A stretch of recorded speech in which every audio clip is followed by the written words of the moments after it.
लड़के ने अभी अभी अपने ही पिता की जान ले ली थी, लेकिन खुद को पुलिस के हवाले करने के बजाय उसने अपना सिर मुंडवा लिया और एक दूर दराज के मंदिर में छिप गया। उसे उम्मीद थी कि साधु बनकर वह अपने अपराध से बच जाएगा, लेकिन मंदिर में अपने पहले ही दिन उसे एक अजीब चीज दिखाई दी। पहाड़ों के बीच गहराई में एक विशाल वेदी खड़ी थी, जिस पर तरह तरह के स्वादिष्ट भोजन चढ़ाए गए थे। मठाधीश ने उसे बताया कि ये चढ़ावे देवताओं के लिए नहीं बल्कि दुष्ट आत्माओं के लिए हैं। यहाँ लोग देवताओं की पूजा नहीं करते, वे राक्षसी आत्माओं की पूजा करते हैं। जब तक ये चढ़ावे अछूते रहते हैं, आत्माएं बाहर नहीं आती और गांव को परेशान नहीं करती। जाने से पहले मठाधीश ने उसे गंभीर चेतावनी दी, आज रात चाहे कुछ भी हो जाए, अपने कमरे से बाहर मत निकलना और वेदी पर रखे भोजन को कभी मत छूना। लेकिन जो लड़का अपने पिता की जान ले सकता था, वह चेतावनी मानने वालों में से नहीं था। उस रात देर से जिज्ञासा और लालच के कारण वह एक तेल का दिया लेकर चुपके से पहाड़ पर चढ़ गया। बिना किसी हिचकिचाहट के उसने वेदी पर रखा भोजन खाना शुरू कर दिया। वह इंस्टेंट नूडल्स बनाने ही वाला था कि अचानक एक बुजुर्ग साधु उसके सामने प्रकट हुआ।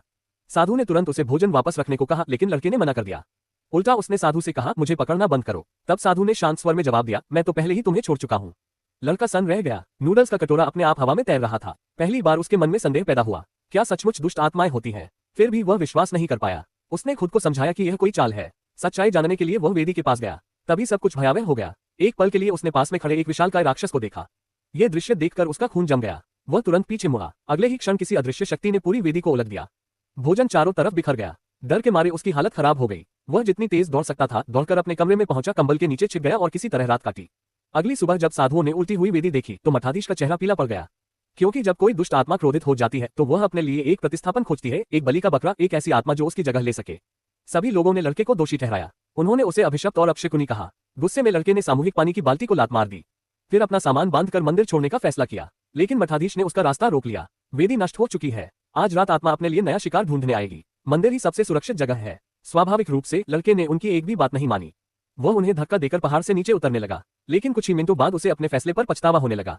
पूरा जंगल घने कोहरे से ढका हुआ था। उसके फोन में बिल्कुल नेटवर्क नहीं था। बेचैनी बढ़ने लगी, इसलिए उसने अपनी चाल तेज कर दी। तभी उसकी मुलाकात एक वरिष्ठ साधु से हुई। साधु ने कहा कि रात होने वाली है और अब मंदिर लौटने का समय नहीं बचा है। वह उसे पास की एक गुफा में ले गया। उसके अनुसार ये वही स्थान था जहां कभी मठाधीश ध्यान किया करते थे। कई मोमबत्तियां जलाने के बाद साधु ने उसे एक बौद्ध धर्मग्रंथ दिया और कहा, पूरी रात इसका पाठ करते रहना और चाहे कुछ भी हो जाए इस गुफा से बाहर मत निकलना। जो कुछ भी दिखाई दे वह आत्मा द्वारा रचा गया भ्रम हो सकता है। लड़के ने सिर हिलाकर पुस्तक ले ली, लेकिन जब उसने दोबारा ऊपर देखा तो साधु गायब था, जैसे वह कभी वहां था ही नहीं। आधी रात होने तक लड़का लगातार मंत्रों का जाप करता रहा, लेकिन धीरे धीरे कुछ दिन पहले की यादें उसके मन में लौटने लगी। वह सच्चाई जिसे वह दबाने की कोशिश कर रहा था। उस दिन वह अपने दोस्तों के साथ रोमांच की तलाश में था।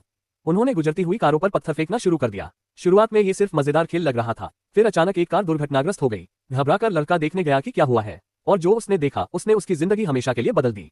जिस व्यक्ति की मौत पत्थर लगने से हुई थी वह उसका अपना पिता था। ये याद आते ही उसके पूरे शरीर में सिहरन दौड़ गई। अब सब कुछ स्पष्ट था। आत्मा उसे उसके अपराध और अपराधबोध को दोबारा महसूस कराने पर मजबूर कर रही